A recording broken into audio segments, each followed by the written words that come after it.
Can we talk a little bit about consent apps, because they fascinate me? The context of it is men need to download and have this app so that they can protect themselves, basically. Oh, wow. Ejaculation location was one of the options. It's like a contract. So we're about to have sex. I show you my phone and I say, do you consent, Rachel? And you click yes. And it's like, right, your consent's been stored now. And if you consent at the beginning, that means you've consented to everything that happens. Have you got one takeaway thing you could share with the listeners of how to live well with this sexual technology? That's such a good question. I would say...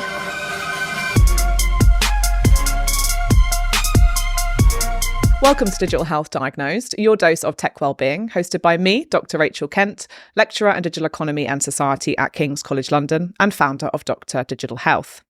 This podcast is here to help you diagnose how technology impacts your mental and physical health in everyday life.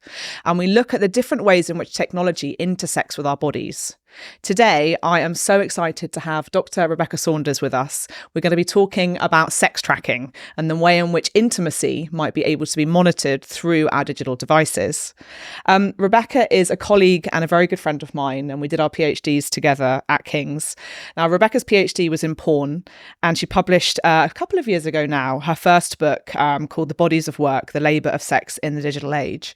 She's currently a senior lecturer in digital media and society at Cardiff University and has extensive publications in academic work looking at the intersection of body, sex, the politics of the body, and also the datafication of sex tracking and digital smart sex devices. Rebecca, thank you so much for joining us. Thank you for having me. I'm so looking forward to our conversation. Can you, just for the listeners, because you have quite a niche area of kind of PhD expertise, I would say, can you just give a bit of an overview for the listeners of how you got into this research area, what you did for your PhD, and how that links to sex tracking and what we're going to be talking about today? Yeah, so my PhD was about contemporary porn films, which is kind of synonymous with online porn, I guess. And I wanted to understand why your kind of the porn that probably people listening have seen, mainstream heteronormative porn, the kind like the sort of stuff you'd see on Pornhub for free, or that's produced by like major studios like Brazzers, Digital Playground. Why does that porn look the way it does? Why does it look so different from porn from 50 years ago? And I noticed a kind of common theme across lots of different porn being produced by different studios was it was the sex was really labor intensive, like very fit bodies, moving very quickly. Like you never see people really communicating with each other. You don't see pauses or hesitation. It's like people are leaping from one sexual position to another. So I wanted to understand why there seemed to be this kind of move away from like an understanding of sex that's maybe about it could kind of unfold spontaneously. It's kind of a free-flowing, organic interaction between two people, but rather like it seems like this kind of efficient, linear performance. And obviously it is a performance, but considering you could represent sex anyway, there was this sense of like there's a really clearly defined set of things you have to do, positions you have to do. Particularly for a heteronormative gaze. Yes. Yeah. So I did like the last third of my book, just because I wanted it to end on a positive note, was about queer and trans porn, which are often quite different. But yeah, mainstream porn, really labor intensive. One of the reasons for that, one of the arguments that I make in the book is that that's partly come about as a result of the data, the kind of the datafication that's going on behind the scenes when we watch porn online. So kind of how massive conglomerates like the Pornhub network make money is that if you imagine like our desire is kind of this undefinable, amorphous thing, this energy, and we feed it into our phones and our laptops. How does that desire get turned into data that can be useful? That's so interesting. How can it be sort of packaged and sold?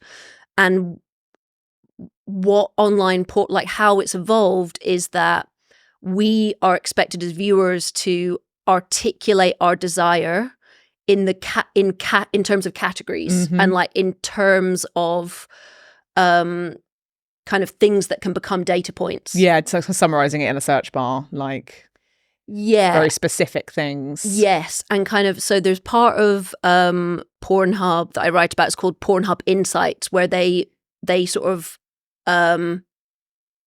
they show the data that they've gathered about us as viewers. So they have loads of different data visualizations on there about like, before Trump was elected, what did that do to porn consumption? What different search terms were people using? Blah, blah, blah. But one of the things that it asks you to do as a viewer is kind of to notice, did that turn you on? Well, then, so like, if you watch some porn and a woman was wearing glasses, then you should start thinking about that as like, I like glasses porn. I like teacher glasses, or like sunglasses. Yeah. I like certain brands of sunglasses, Ray-Bans. So it's kind of asking you to articulate your desire and think about it in these ever more precise ways. And quite reductive ways. And numerical. Yeah. And that's because that data is being sold to like various kinds of advertisers, because they're trying to get a picture of like, well, how does their sexuality and desire fit into them as consumers, and what else they're looking at. It's so interesting. So I was interested to think about how the data that's being gathered starts to shape the actual performances in porn, so that this like culture of categorization and efficiency starts to change the ways that people are actually having sex in porn. And that relationship between data being gathered about from people's desire and our sexual culture is what led me into looking at different kinds of sex tech, is what it's often called, which kind of encompasses lots of different types of technology. Yeah. I have to say, given that I research self-tracking and the way in which we track the bodies through health and tech, until you started researching this, didn't even know it existed, which I think is, I don't know whether that's me just being kind of naive or not being visible to me in my kind of echo chamber or whatever. But it's so, now that you've been researching it for a while, and I've obviously learnt from you lots of different types of sex tech, it's amazing how many things you can track with regards to your intimacy and your sexual performance as like either internal devices or external ones. Can you just, for the everyday person who might not have a clue what sex tech means or looks like, just some specific examples of how it works and what it looks like? Yeah, so there are, like you say, there's lots of different types. So porn would be one. I would also say dating apps kind of fall into that, to the sort of broad category of things that we use where data and algorithms are kind of connected to our relationships and our sex lives in some way. But the things that I've been looking at are sex tracking apps is one. So where you are often manually inputting data about your sex life into an app. So I was looking at one the other day called Aphrodite that I mean, it sounds very sort of holistic, but it does. I love that we could talk about that. I guess it does sound very holistic and like at one with oneself. I mean, so some of them are. That one doesn't seem to be. But yeah, so the list of things that it asks you to kind of take notice of while you're having sex or after you've had sex, and then put into the app, are things like, where did you have sex? How many positions did you use? Wow, you got to count. How long did it last? Did you come or not? I can see why that's important. I'm not sure like how the longevity of it. I feel like that would give anxiety to a certain portion of the population. The length of time might not be a helpful data point to capture. Yeah. Calories burned. That's one. Interesting. That's another thing. And ejaculation location was one of the options, which I think that means I love that where it rhymes. on your body were you ejaculated on. Like, it doesn't mean where in the city did the ejaculation happen. I hope not. yeah Fulham. Where do Chelsea's my favourite spot. Okay, wow, interesting. So yeah, sometimes some kind of sex tracking apps ask you to put information in, but the parameters are quite narrow and they're not very personal, because who knows how you might want to conceptualize like what's good sex to you. It might be in terms of like, did you laugh, or like how comfortable did you feel, or did you like how many times did you make eye contact, and also maybe not counting how many times you made eye contact. I'd be like making a tally, babe. yeah, exactly. That's what going along. But that kind of numerical way of viewing sex is, well, to me, it feels very like blurred with pornography. Very interesting. So there's that, and intimacy apps, which maybe we'll talk about, are kind of also asking you to count and notice certain things about your relationship and your behavior as kind of a way of communicating with your partner. But another important relationship between sex and data is through things like the lioness. So smart technologies that kind of take data directly. Can we get her out? Yeah, whap her out. Whap her out. Whap her out. She does look very nice. Can you hold my smart vibrator? What do you want to know? Well, I don't know. Just it'd be interesting to. I wonder whether you can explain the tech. I can't even close the box. Explain the tech of how it works. So there's biosensors that you can just see under the surface of plastic, and that gathers basically just information about your pelvic muscle contraction. Yeah. Then that data is transformed into very pretty kind of cosmic data visualizations that you read on an app on your phone that tells you things like yes. And I don't know if the camera can see that, but some of the kind of important ways that lioness conceptualizes itself, you can see on the box. We deserve to know more about our own bodies. This idea that it allows you to be able to see inside your body and have a knowledge of your sexuality, a knowledge of yourself that you wouldn't be able to have without the machine. Yeah. And kind of partly the idea is, well, if you can look at these graphs and see like how long it took you to have a certain like number of contractions in a certain pattern, that tells you that it takes you longer to come if you smoked a joint, or you come more quickly on a Tuesday or something like that. Yeah. That's like the basic kind of data. What I find really fascinating about the smart vibrator is, I know it's kind of weird having a conversation about it, but is the kind of, with self-tracking and the quantification of the body, we're always trying to externalize what's happening inside. And when I say what's happening inside, I mean like, the steps that we're taking, or the heart rate, or those kind of biometric indicators that is visually represented through these devices like Fitbit or Garmin or whatever you're tracking, or running, the miles you take, which is like your individual capacities. But this actually goes inside you as well. So it kind of does it on a whole nother layer, which is something that I find quite fascinating, and even more kind of cyborg theory, Donna Haraway kind of esque, in terms of seeing this as an extension of self. Because not only is it monitoring what's happening inside your body, it's representing that data in a way that tries to make it very visually engaging. But I think the graphs themselves can be quite complex and challenging to understand. Yes, I just thought of this actually while you were talking, that I'd never thought about before, that you are having sex with the thing that's gathering data from you. So like, it's not like you've got a thing on your arm while you're running, which is quite not very intrusive. Well, it's still external a bit, even though it's trying to, but it's externalizing or visualizing what's happening inside, or your physical capacity. But yeah, you're having sex with the data capturing tool. Yeah. Is that what we're trying to say? I don't know. It's Yeah, and I studied a lot of the reviews. So there's about 100 reviews on the Lioness website, and quite a lot of the reviews, and generally they're really positive, they talked about this kind of sexual relationship that you develop with the data itself almost, because you're like, I'm really, and I think it depends on how sort of into data you are, and I'm not particularly, and quite a few people in the pilot research project I was doing where they keep a diary about their feelings about using the vibrator, a lot of people didn't particularly like the feeling of data being gathered about them, and it made them feel a bit uncomfortable.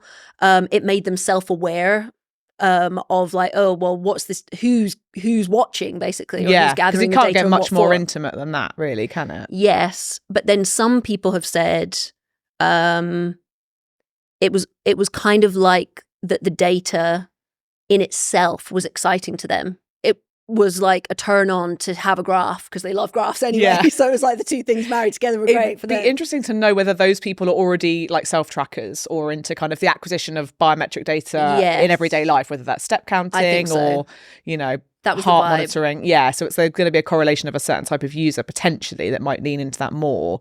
But I think when you say building a sexual relationship, as in like becoming really gratified by the data that they're capturing about their sexual experience. Yes, and I think so. I mean, it's a slightly separate point, but like there were a couple of reviews that were really interesting to me because they were about people who said that they'd had like a history of sexual trauma and that they felt really kind of alienated and uncomfortable about their own sexualities, and the externalization in the form of data was really helpful to them, and it made them feel like, oh, this thing that's kind of been simplified and taken outside of my like complicated subjective emotions is okay because it's sort of reduced. So I guess like the reduction of it and the simplification of it is helpful for some people for a variety of reasons. Is that in some ways that because it's like validating that I don't know,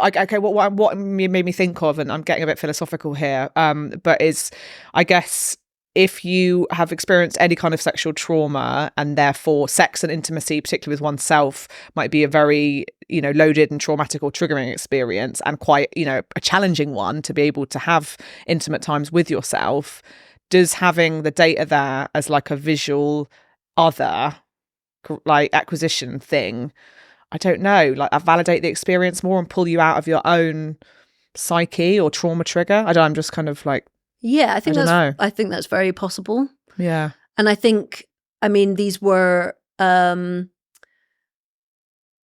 relatively short reviews. So, but it seemed to be that what I would struggle with, which is the kind of the externalization of it rather than the embodied subjectivity, is for other people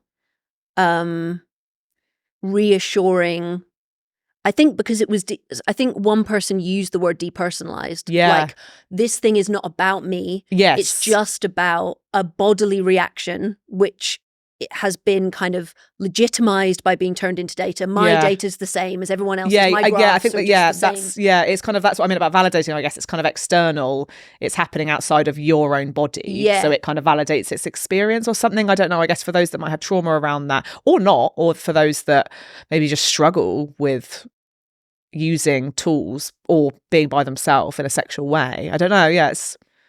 Yeah, that was definitely something that I learned from the project that was unexpected. Was I kind of had like a Luddite and judgmental sort of academic-y perspective to it, which was like, you know, datification and disembodiment equals bad and everyone's going to agree with me.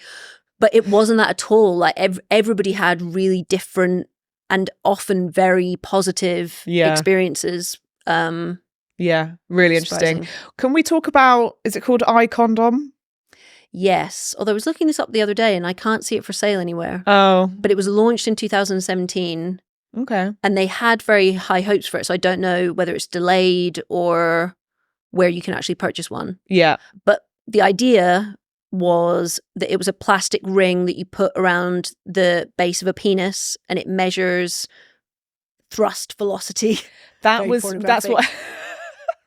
That's what Rebecca gave a fantastic guest lecture on my digital health module last semester, and the students struggled to talk about Velocity of thrust, unsurprisingly. But I was just like, that is amazing. Like, that is really, I mean, how accurate can, I don't know. I have no idea how that works, but it was fascinating. Yeah, so that also is biosensors, and it was measuring also, it could, I don't know how it would know this, but how many positions you were performing and how many calories you burned. And it claimed that it would turn different colors if you had an STI, so that it also had a health kind of, which we haven't really talked about that, but there is a health strand that runs through a lot of the justification for this sex tech, or it'll be part of a kind of like quasi-scientific, like, this is for your health. So yeah, part of the iCondom rationale was it will tell you if you've got chlamydia, it'll light up purple. Sorry, how does that work? Well, I couldn't find it for sale anywhere, so maybe they were like, oh, we can't actually do that. We can't actually do that. But again, the health benefit being about generally improving sexual health, or your overall health because you're able to see what's happening sexually? Or well, both. So one was this pornified idea that you should see sex that you have as a form of fitness. So when I was doing research for my book, lots of porn stars said, you know, they're incredibly fit. And they said, oh, I don't have to do cardio today because I'm doing my porn shoot. Like, so to them, it was a form of exercise. Yeah.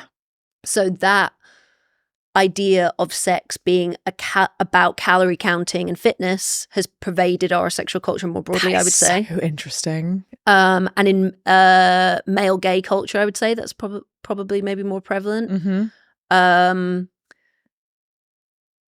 So there's that element of, and lots of sex tracking apps ask you to do that as well, of kind of, I think, partly measuring and or noting down how long you had sex for is because it's connected to like, oh, well, you got 30 minutes of cardio in, so that's part of your good health. Does it calculate what position you're in? Like, I'd be fascinated to know more. Well, sex tracking apps, you would have to say what position. So you're saying it and then it's calculating like on some kind of interesting average of what that position. But yeah, the iCondom is supposed to tell you if you have an STD. Although one of the criticisms of the iCondom when it was advertised was it's called a condom, but it is not. I was going to say, it doesn't go around the whole, that the head it's just a plastic. It's a completely hollow piece of plastic, like a ring. So it's a cock ring? Yeah, exactly. It's not a condom at all. You can't call it an iCock ring. No, it doesn't have quite the same. Yeah, it doesn't have quite the same ring to it. Very clunky. iCock ring. That sounds wrong. Okay. Yeah. Moving on from the iCondom. Intimacy apps and consent apps. Can you just explain a little bit about what they are? And I know that they're two different things, but yeah, that would be really useful to know a little bit more. Yeah, so intimacy apps there's loads of different ones. There's one based on, so there's one called Spicer, which we could talk about. There's Love Nudge, which sounds a bit gross, but that's what it's called, based on the love languages, the 5 love languages. Yeah. And the Gottmans, who are a really respected marriage therapist couple who've been doing research on how to help relationships for many years, and they're very well respected. They have an intimacy app called like the Gottman Deck or something. Okay. But the basic idea, so I think all of these intimacy apps function differently. And I think that's kind of an important thing for you as a user to research. Well, what is the background of this app exactly? Like, who made it? What are they basing their things on? Yeah. But so Spicer has things like a pack of questions, 50 questions that you're answering over a week, and your partner's doing the same, and then it's swapping the stuff that you put in. So it might be about sex, like it will ask you all of these prompts about like what top 5 things do you want to try that you haven't tried, and then you learn things about your partner that you didn't know. They learn things about you. Yeah, the idea is that it's supposed to facilitate communication between people. Okay, right. And then does it give you recommendations based upon what data and responses you've put in? Yes, it does. Yeah. So Love Nudge, it asks you a bunch of questions, first of all, to kind of ascertain what's your love language, what's your partner's love language. Yeah. And then it will remind you to do things and say, like, you haven't touched your partner's arm today. How does it know? Why don't you do it now? I don't know, because you're putting all the stuff in. You're having to So engage again, with you've got these a apps huge a lot. amount of labour going in terms of like inputting all of that data. Yeah. Okay. I mean, and it feels, again, I don't want to be negative about it. It feels a bit like you are farming out communication to an app. Because a lot of these things, while I was researching them, I was thinking, but why wouldn't you just have that conversation with your partner? Yeah. Why are you putting all this information into an app and then sharing the app swaps it with the other person? And all the third parties that, you know, I guess it's the unknownness of that data. But yeah, just the labour of doing that feels more strenuous than just having a conversation with your partner. If you have the capacity to, I suppose it speaks to those that may struggle with it. Yeah, I think that is maybe a thing that it's easier for some people to communicate than others, or possibly if you'd been married for a really long time, or you just had a baby, or it's a new relationship, or there's a whole variety of reasons why it might be helpful for you to have a slightly, like the third party of the app, something that's at a remove, that you don't have to fully engage with your partner and talk about something awkward, but it can facilitate the communication. I guess because there's like, and this is something that you write about so beautifully in your work, is that kind of objectivity that we perceive around data, or the truth tellingness of it. And so maybe you remove your own subjectivity, or how do I say this?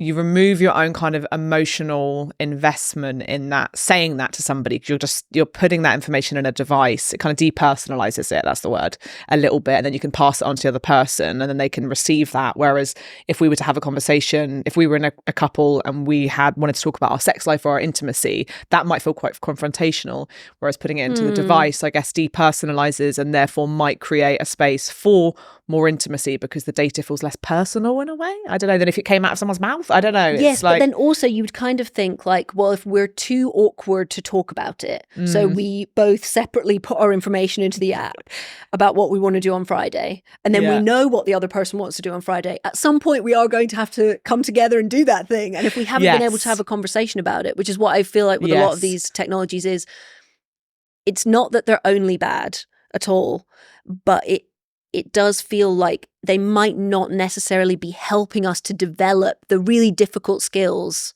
of communicating our wants and needs, and our, like, talking about traumatic experiences we've had, and talking about our feelings with the people that we love. Like, that's difficult and uncomfortable sometimes. And I think in Western culture particularly, we're terrible about talking about sexual desires. It's almost like it's different to mental health, but there's like a stigma and a kind of shame around talking about a lot of sexual preferences or desires or interests, similarly to a lot of what we've discussed so far on the podcast, which is around the challenges of communicating mental health. I would put talking about sex in a similar kind of bracket, I guess. Yes, definitely. And then that's where data comes in, because it's like, oh, do you find this uncomfortable? That's okay, the data will take care of it. Like, just put it into just turn it into numbers and the app will take care of it. Yeah. And then you end up kind of with people feeling as if they're sexually empowered because they're engaging with something that's about sex all the time, or you're like on the tube inputting your data about how many sexual positions you used. Imagine. But you're not actually that comfortable with communicating about it, maybe. Yeah. Can we talk a little bit about our personal agency? And we've kind of touched on it, and we're kind of, crossing over into that space now. But in your opinion, and when I say personal agency, I mean our sense of, I guess in this context, would be the agency or the empowerment or the ways in which we might incorporate or want to incorporate certain tech into our lives to manage certain aspects, or the way in which tech might be influencing or pushing or persuading us to engage.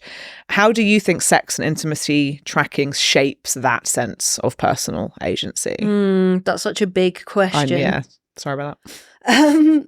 I think that one of the things that was reassuring in the research project with the lioness was that the people who did it were really critical and engaging critically with the data that's been gathered. It's not like people use tech and they're just blindly like, oh, my life is about the graph now. I think I understand my vagina in terms of the graph. Like everybody was saying like, well, what does this graph mean? How useful is this graph? Is this telling me anything about my sexuality that I didn't already know? So I think we can underestimate how much critical thinking and agency people have when they are using any of these things. But I also think, I guess, and probably you've discussed this on your podcast a lot, but like the culture around data, which we now live and breathe. And so maybe it's hard for us to be critical of it sometimes because it's such a part of our lives. And the idea of data as being, it's good, data is good, data is truth. Data is a science. Data is evidence. It's evidence. It's like if you have a problem, a social problem, data will solve it. Get the data to solve it. A techno kind of solutionist argument. And so I think we can with, and I guess like sexual consent apps are a really important example of that, where there is an area of our personal lives or like a social issue that is ambiguous, complex, nuanced, difficult. I think we can reassure ourselves by not really engaging with the complexity and kind of shoring ourselves up with the simplicity and the apparent easy fix that data offers. Can we talk a little bit about consent apps, because they fascinate me, and my next question was going to be around agency and feelings, and I guess how do they work?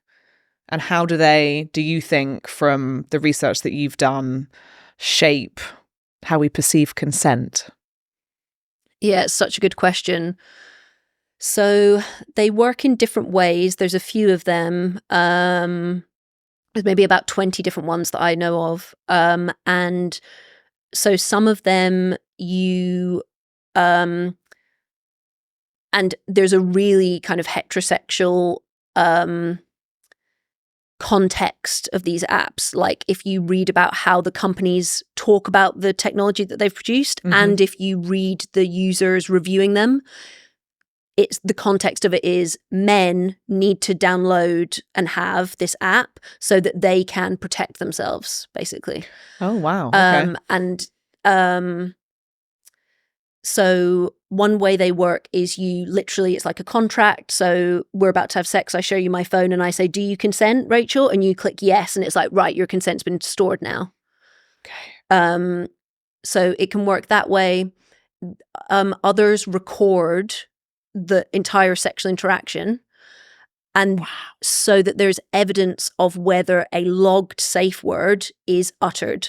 So I can't remember the name of this one, but they had the example that the app gives is, say your safe word is cinnamon. You log that safe word before the sex takes place, and then on the app, then that recording can be used later to say, but you didn't say the safe word, so you've continued to consent to whatever took place. There are a lot of problems with that. There is a lot of ethical complexities, and So one of them, I think, is this huge misunderstanding of sexual interaction as being, which I feel is really linked to porn as well, that it's linear. Yeah. It's a linear performance. Start, middle, end. And if you consent at the beginning, that means you've consented to everything that happens. And that is not the reality of a sexual interaction between two people, which is an unfolding social interaction like any other social interaction, where at any point, for any reason, you might be like, oh, I don't want to do this anymore. I've changed my mind. Yeah, you're allowed. I want to do something else. Yeah. And sexual consent apps reproduce this idea of consent being something definitive. You know, it's kind of just an extension of saying, well, I bought you dinner, so you consented. Yeah, or like we a sexual kissed, contract. so you consented. Yeah, exactly. Yeah. So it's really grim. Yeah. And it was reassuring that, well, in lots of the kind of Vice and Wired articles that I read about sexual consent apps, the general take on them was, if a man ever asks you to sign a consent app or engage with a consent app, do not have sex with him. I'm like immediate red flag. Yes. Like the biggest of red flags. Yeah. Yeah. Because, and I think that's, it's an important issue connected to data, because the question there is, whose word is that data standing in for? Yeah, who's it representing? Who's it speaking on behalf of? And yeah, and I think so. By data, I mean this idea of just the stored. So the apps talk a lot about you give your consent or you don't give your consent, and then that is stored as a data point. Like your consent is stored as a data point. Even that in and of itself is so complicated. And often the word captured is used as well. So it's like it's definitive within the culture of data. Almost like your consent will expire after a certain amount of time, but it's valid for a certain window. Like, it's so bizarre. Well, or that it exists in perpetuity. Yeah, like, we could that's take this the worst to court case. and use it as evidence that you definitively consented, and here's the data to prove it. And it feels like in the sort of broader context of our conversations about sexual consent that we're having as a society at the moment, it's this idea of like, well, a woman's word doesn't count. So, and she's got to kind of prove that she's telling the truth, because we assume that she's lying or confused, or maybe she thinks that she didn't consent, but actually she kind of did consent because of various things. Yeah, the default is like, we must be the ones in the wrong. We weren't clear enough, or... Yeah, and so it's part of a history of women being aligned with like nature and subjectivity and emotions, and data being aligned with masculinity and science and facts and rationality. Objectivity and I think rationality is a good, and we're hysterical and they're rational, and it's that kind of centuries long discourse, which I think we see, I think also really reinforced in like menstrual tracking apps as well, and this kind of femininity and female embodiment being about fertility, regardless of what the reason you're using the app for, but often they're very much framed in that kind of similar way. You said in one of your papers, and this touches on what you've just said about the history of sexuality being the history of power, which I loved. And can you, just quoting you back, can you just explain what you mean? Because I thought it was brilliant. Like, our passion and our love is such an important part of being human. Like, it's such a powerful thing that connects us to our own, like our relationships to our bodies. It's our energy, it's our life force, like our passion and our lust and it's also what connects us to other people, and what connects everybody. And the history of sexuality is that powerfulness and that sort of rawness and wildness of part of what it is to be human is dangerous. And it's because of its power. And so infrastructures of power like religious systems, judicial systems, medical institutions, they have regulated sexuality for hundreds and hundreds of years, by, like burning witches, hanging gay men, like punishment and regulation as a way of trying to restrict and make productive and limit in various ways this part of humanness, which we're now seeing such a resurgence of, like the reversal of Roe versus Wade. So I think that's, and again, that comes, I think I might have discussed it on an earlier episode about the reversal of Roe versus Wade in terms of the data that's captured on menstruation trackers, and women getting really worried in those states about that, in terms of, could that be used against you if it shows that you have had an abortion after the fact, and where all that data went, and like just these horrifying ways in which that data may be used against you in the future if a law like that gets reversed, and the wider kind of societal implications of it. And it's absolutely just fucking horrifying. But when I think, how I read that was also just the power asymmetry. And I think we just see that in sexual relationships and dynamics, in all sexual relationships and dynamics, but I think particularly through that kind of heteronormative or heterosexual lens. It's that asymmetry of the power of sex. And I think that's what I find interesting about the consent apps. And it's fascinating that are they marketed predominantly towards men? Or is that something that's just culturally kind of just evolved? So the language in the advertising is about protecting yourself from potentially dangerous situations. Okay. That's language is used a lot. And so that feels like it's gauged towards men, of kind of like, you wouldn't want there to be any confusion, would you? So you can use the app to make sure that you don't get in trouble. But there's also language in there that it's like you can feel reassured and safe that your choice has been, that you're empowered, that your choice has been, someone's asking you about your choice. Yeah. So, I mean, it's deceptively... So they value your choice as though that's something that should be celebrated rather than just normative. Yeah. And I guess like the fundamental problem with sexual consent apps is it's saying, so I guess part of it is saying, well, it's good for you if you're a woman because someone's asking you, do you consent? They're asking you in a very sort of stark way, and they care enough about your answer to register it on the app. It's kind of the idea that's in the app. Yeah. But that's not how consent works because it's not binary, and it's not one moment in a sexual interaction between two people that's either a yes or a no. That's not the reality of consent. Yeah. And TV shows like Michaela Cole's I May Destroy You, and a film called, I think it's called How to Have Sex, that came out like a couple of months ago. Okay, haven't seen that. I mean, it feels like that's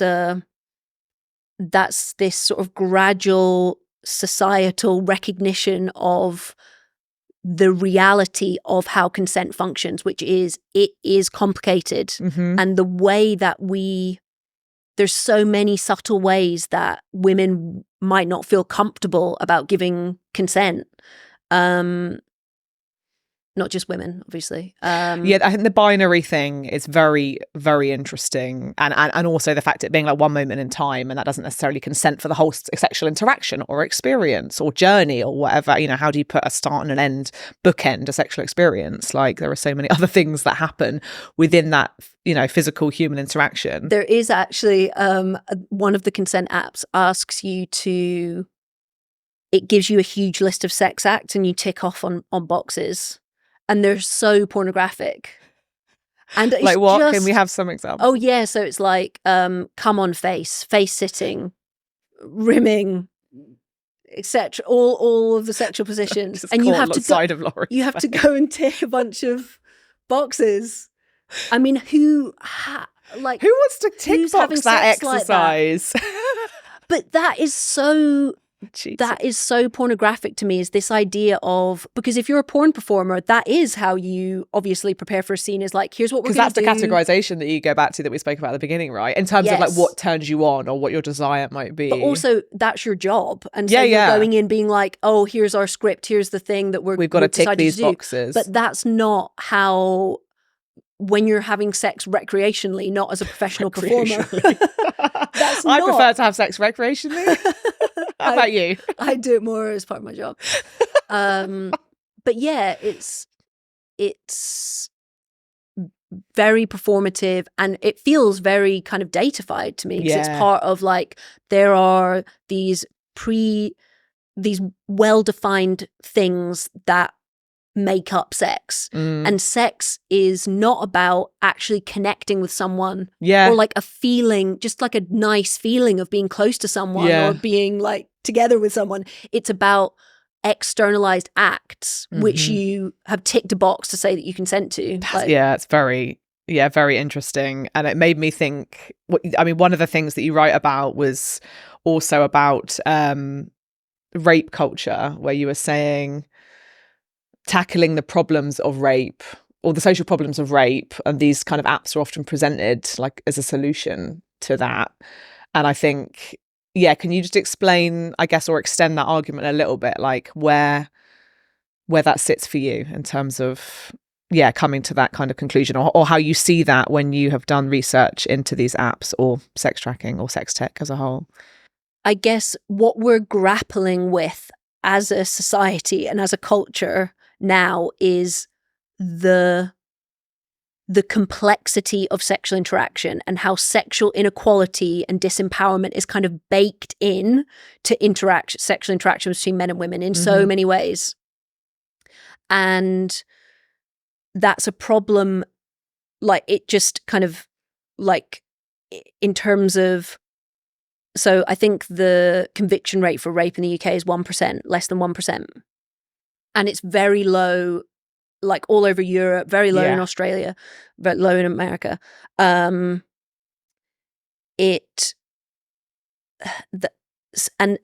how we make sense of that low conviction rate is, well, this is a private thing, and so we, like, you know, people are having sex in private, so we don't know what happened. Yeah. There's a lack of clarity about what happened. Or what constitutes rape even. I mean, it's just crazy.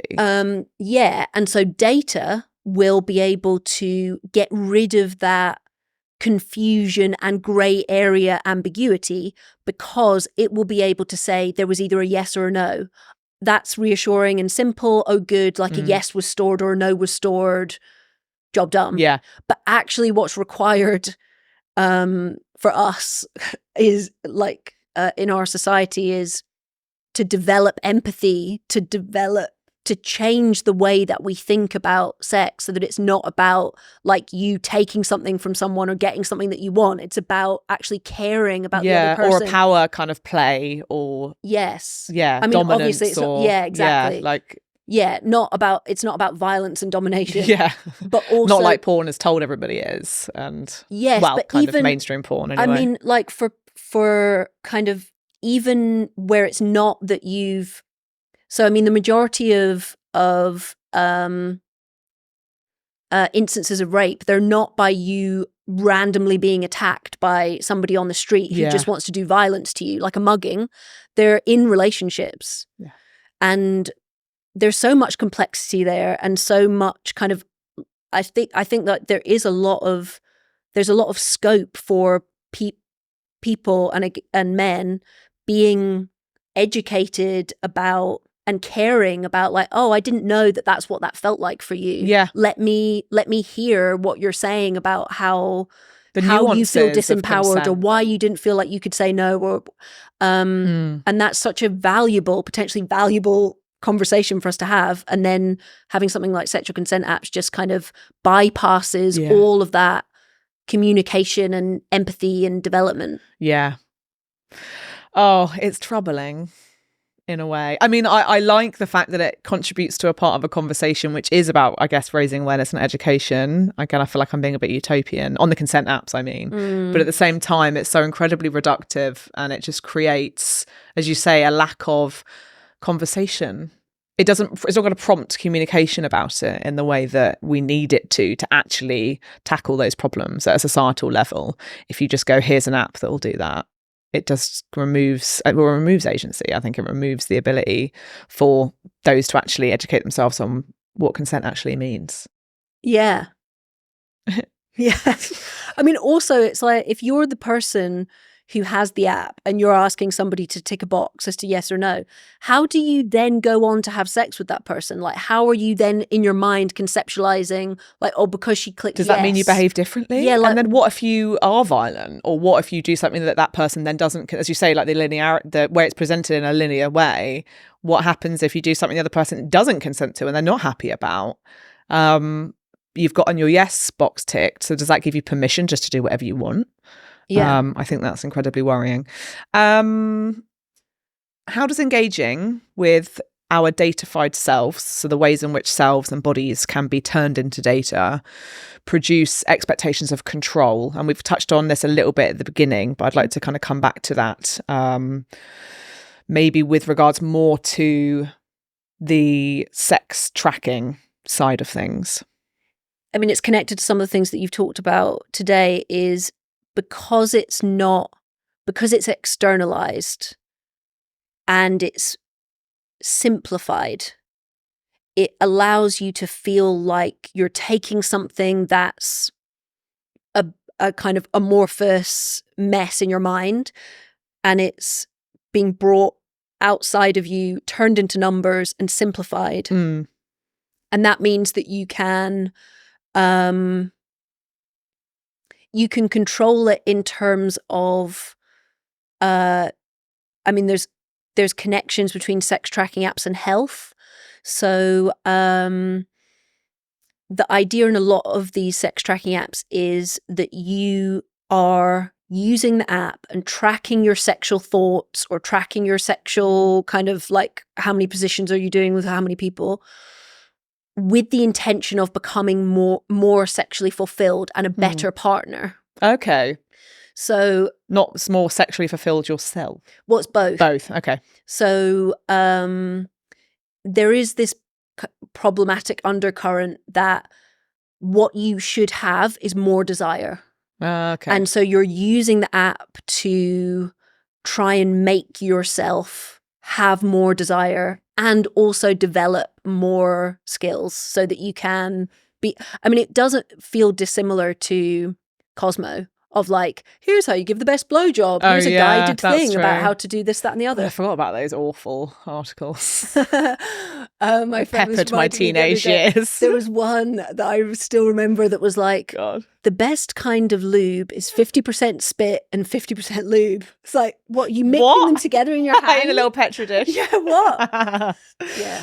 Don't worry, I've got the right consistency. Let's go. Oh, yeah. I was interested to know about your perception of turning, how we're turning people's relationships into data. And I guess maybe this comes back to like the dating apps side of sex tech.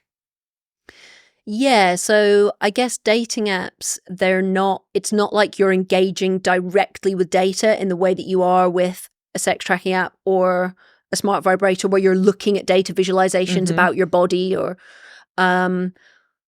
but it's a data culture because you are relating to other people in terms of categories.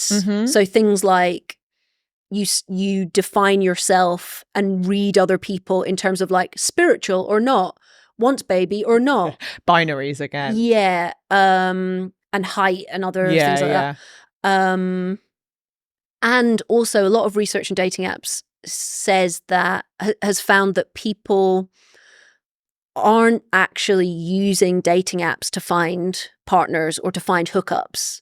They are engaging with the app to feel good about themselves and to get a certain number of matches. And it's much more about engaging with the app or the acquisition of likes or absolutely whatever the metrics of engagement are, depending on whatever app you're using. That is fascinating. Yeah, so it's a numbers game. It's not about forming relationships. So it's interesting. I was reading an interview with Logan Ury, who's the kind of data scientist who works for Hinge, the dating app.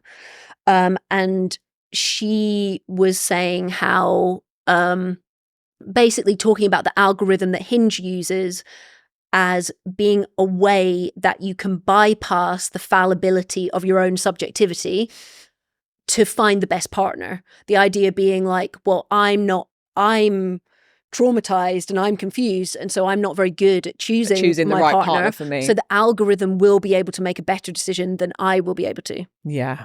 But there's so many problems with that because you actually don't know. I mean, the whole way that the algorithm on dating apps works is just by matching people together and matching people based on whether they've also matched with you. And also some other things about like how you engage with somebody's profile and like what parts of it you look at and stuff like that. But you have no idea why someone's made a profile. Yeah. You don't know what's going on in that person's life or whether any of the stuff that they've said is actually who they are or what, or authentic or whatever authenticity is. In that way we construct ourselves. It's so complex. And if if you take into account this research that so many people who are on dating apps are not looking for what they say they're looking for or even what they think they're looking for, then the algorithm is more, I suppose it's a mechanism for making people feel good about seeing images on their phone of other people who exist in the world. Just a form of connectivity and sense of community because we're all so isolated. Yeah, but not necessarily related to actually meeting. No, I mean, but the people. datafied versions of that, not the actual kind of physical connectivity.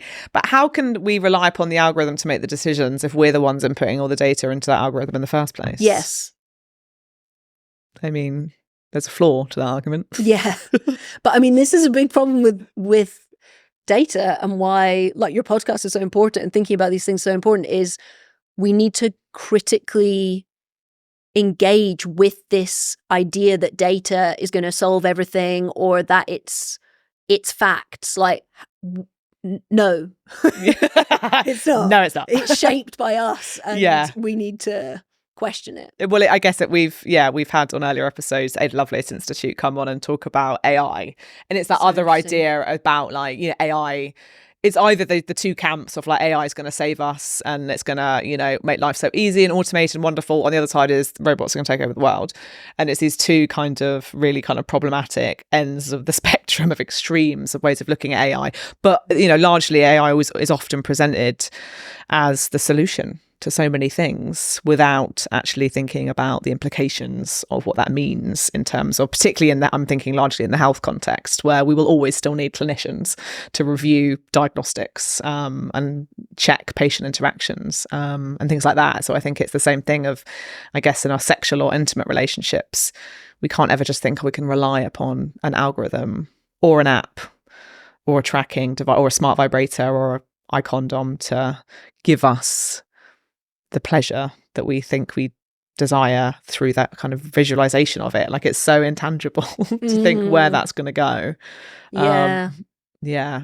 Where is it going to, what's your take on like our sexual future with tech? What do you see coming like next? Well, I was just thinking of, because you were talking about AI, about sex robots. We haven't talked about sex robots. We need to talk about sex robots. I mean, I guess they are kind of the future of sex in a way, in that so the main one that I've looked at is called Real Doll, and it's made by this company called Realbotics in Silicon Valley, and that's pretty advanced. Like, you can go on their website and have a look. So they cost about $3,000 is the basic one, and you can. So how they work is they have AI, they gather information about you based on you talking to your robot.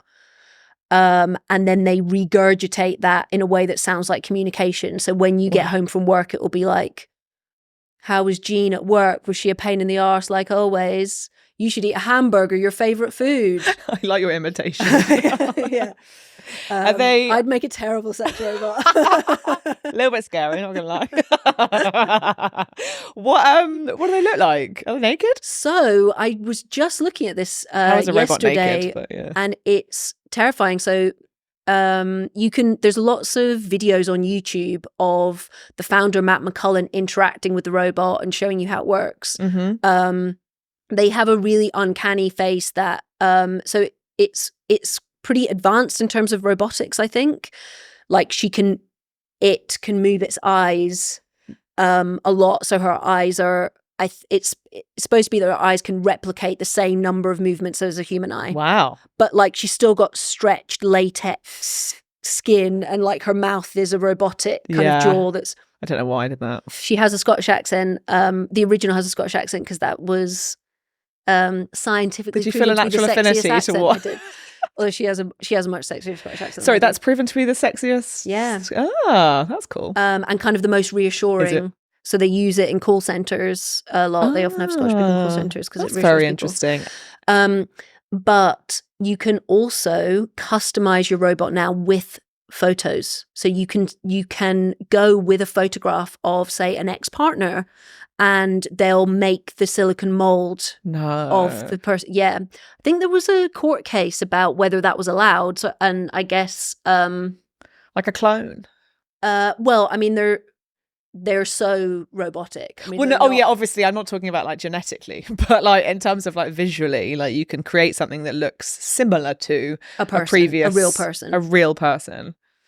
And there's a lot of connections between sex and data with these sex robots. So you can control its personality on an app on your phone. So there are these like meters of personality, like sarcasm, wit, anger, and you can slide them up and down to create certain types of reaction from the robot. Wow. So like and then sexual interaction, yes. I suppose. But the way, so Matt McCullen says it's, yes, you can have sex with it, but it's supposed to be a companion. It's supposed to be to replicate what a real relationship is like. So she's going to care about you and talk to you when you get back from work. And it's a she. There's not a male version. There is a male version, but so I spent a fun day researching the doll forum, which is a forum for an online forum of doll owners, and there were no women on that forum. Right. Okay. And they're men with dolls. I bet that was an experience, wasn't it? Yeah.